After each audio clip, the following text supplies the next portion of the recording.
तो राजस्थान के मुख्यमंत्री पद का ऐलान अभी तक नहीं हो पाया है। वो तो इन तीनों प्रांतों में से किसी का भी नहीं हो पाया है, लेकिन खास करके राजस्थान की चिंता और चर्चा यहाँ पे ज़्यादा जोरों पे है, क्योंकि कहा जाता है कि क्या योगी पार्ट 2 अब राजस्थान में देखने को मिलेगा। जी हाँ, आप सब जैसे देख रहे होंगे, बाबा बालकनाथ जो कि राजस्थान के अलवर डिस्ट्रिक्ट के तिजारा क्षेत्र से एमएलए जीत कर आए हैं, उन्हें जो है राजस्थान का योगी भी कहा जाता है, क्योंकि उनका पूर्व में ऐसे ही घटनाओं से संबंध रहा है जिसमें कि बिल्कुल वो एकदम एक हार्डलाइन हिंदुत्व की छवि वाले नेता माने जाते हैं। और वो गोरक्षा पीठ के अध्यक्ष भी हैं, नाथ संप्रदाय से वो आते हैं, और हरियाणा के शायद हरियाणा के मूल रूप से रहने वाले हैं। और वैसे देखा जाए तो वो यदुवंशी समाज से, यादव समाज से आते हैं, लेकिन अब वो योगी हैं। जैसे कि योगी आदित्यनाथ भी वैसे तो अल्मोड़ा के, असल में उनका नाम अजय सिंह बिष्ट है, क्षत्रिय समाज से आते हैं, लेकिन जो योगी है वो योगी है जो जिन्होंने संन्यास ले लिया, फिर वो जाति धर्म समाज से ऊपर उठ चुका है। वैसे ही बाबा बालकनाथ भी नाथ संप्रदाय के एक संत हैं, और उन्होंने काफ़ी जो है काम किया है सामाजिक स्तर पे।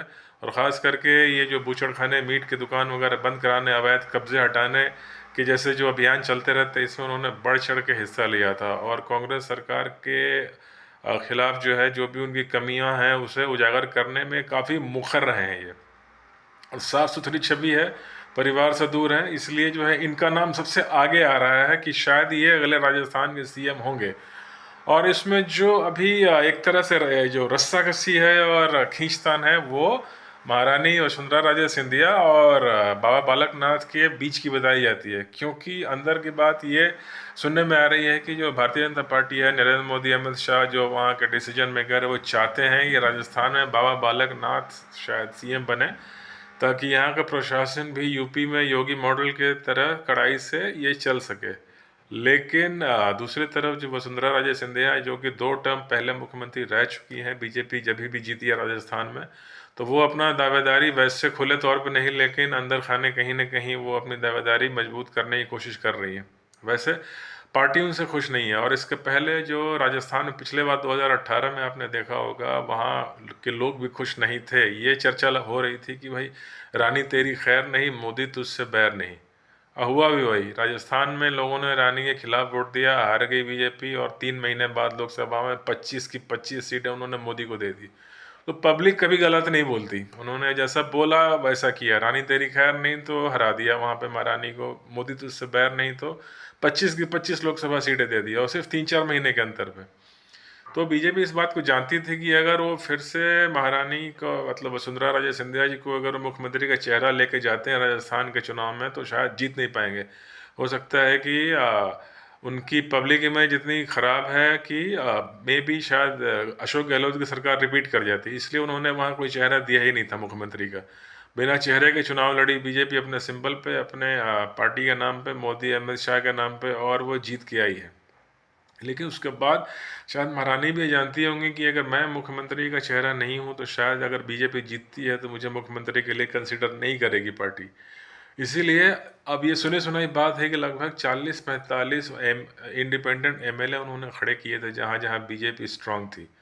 और ये माना जाता है कि 20 से 22 सीटों का नुकसान भी हुआ है बीजेपी को इस कारण। तो जो 316 या 317 की जो ये टैली है बीजेपी की, सॉरी, 116 117 सीटें जो जीती है राजस्थान में बीजेपी, ये शायद 138 से 140 होती। लेकिन कई जगह श्री वसुंधरा राजे के लॉबी वाले, उनके समर्थित जो इंडिपेंडेंट कैंडिडेट है, उन्होंने अच्छा खासा वोट काटा है बीजेपी का, और बीजेपी फाइनली 117 सीटें लेके आई है। और महारानी ये भी शायद जानती होंगी कि इनके पास लगभग जो 15-20 एमएलए हैं जो कि इनके कहने पे हट सकते हैं या रिज़ाइन भी कर सकते हैं। तो ये कभी नहीं चाहती होंगी कि 120 या उससे ऊपर जाए बीजेपी, क्योंकि उसमें फिर अगर 20 एमएलए रिज़ाइन कर देते हैं तो बीजेपी 100 या उसके नीचे आ जाएगी, फिर सरकार नहीं बन सकती। क्योंकि राजस्थान में हाउस में मेजोरिटी के लिए आपको कम से कम 101 सीट चाहिए। 200 सीटों की हाउस है राजस्थान, तो 101 सीट चाहिए। तो ये सब बातें हो सकती हैं। और भी आपने देखा होगा कि जब से इलेक्शन का रिजल्ट आया है, तब से 3-4 दिन हो गया अभी ये मंथन चल रहा। और वसुंधरा राजे सिंधिया के आसपास उनके बंगले पे एमएलएस की भीड़ भी लगी हुई थी। कभी सुनने में आ रहा था 20 एमएलए हैं, कभी सुनने में आ रहा था 40 एमएलए हैं। लेकिन अब ये धीरे धीरे बात साफ होती जा रही है कि शायद, जैसे कि एक होता है मिलने मिलाने के लिए, उन्होंने बुलाया होगा तो एक कर्टिसी के रूप में एक बहुत बड़ा वहाँ का नाम है वो वसुंधरा राजे सिंधिया, तो महारानी से लोग मिलने चले गए स्वागत करने के लिए। तो इसलिए भी वो भीड़ देख के लगता था कि हाँ 20 MLA 30 MLA वहाँ बंगले पे हैं, तो शायद ये कहीं उनके साथ न चले जाएं अगर उन्हें CM नहीं बनाया जाता है तो। लेकिन अब ये बात धीरे धीरे सामने आती जा रही है कि जो उनके MLA थे, जो उनके घर मिलने जा रहे थे, वो बस ऐसे मिलने के लिए शिष्टाचार बस मिलने जा रहे थे।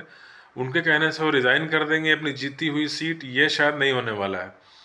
तो अब इसलिए जो है उनके तेवर भी कहीं नरम पड़ते नज़र आ रहे हैं। और अभी आज आपने देखा होगा तो उन्होंने अमित शाह JP नड्डा से मिलने का समय मांगा है, शायद वो दिल्ली जा रही हैं कि, और उन्होंने अभी अभी शायद अभी कुछ देर पहले के स्टेटमेंट है, उन्होंने साफ कहा है कि मैं पार्टी लाइन से बाहर नहीं हूँ, यानी मैं पार्टी लाइन को लेके ही चल रही हूँ। यानी ऑब्वियसली बीजेपी का एक हार्डकोर हिंदुत्व वाला जो लाइन है, जो RSS संघ परिवार का है, ऐसा माना जाता है कि ये सॉफ्ट फेसेस में से है बीजेपी की, है तो बीजेपी में, लेकिन जो है वो उतना कट्टर वाला जो है इनका वो नहीं है हिसाब किताब, एक लिबरल मध्य मार्ग वाला रास्ता लेके चलती है।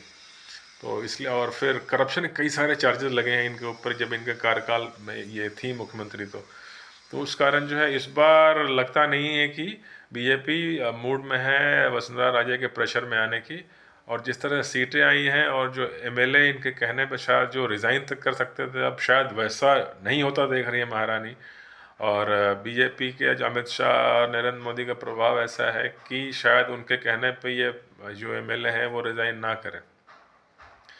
तो और अगर देखिए बनाना होता वसुंधरा राजे सिंधिया जी को, तो फिर वो CM कैंडिडेट, 2 बार CM, 2-3 बार वो CM रह चुकी हैं, तो फिर वो CM कैंडिडेट डिक्लेयर करने में क्या दिक्कत थी। लेकिन पब्लिक खुश नहीं थी, इसलिए पार्टी भी खुश नहीं है, क्योंकि कोई भी जो है पब्लिक को देख के चलता है, बीजेपी भी वही देख के चलती है। लोग नहीं चाहते वसुंधरा राजे सिंधिया को CM, तो वो इसलिए CM उन्होंने डिक्लेयर ही नहीं किया, और शायद बनाना भी असंभव। लगभग मानी जाए बात तो बाबा बालकनाथ का नाम फाइनल हो चुका है, मे बी 1-2 दिन के अंदर अंदर ये डिक्लेरेशन हो जाएगा।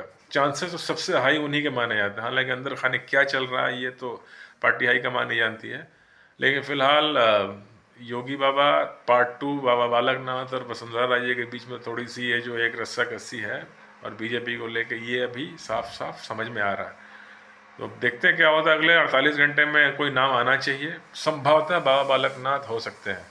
हालांकि और भी कई नाम हैं, जैसे अर्जुन मेघवाल वगैरह हैं, और भी कई नाम चल रहे हैं सामने, वो भी आ सकते हैं। लेकिन फिलहाल हवा तो इन्हीं की है, योगी जी की।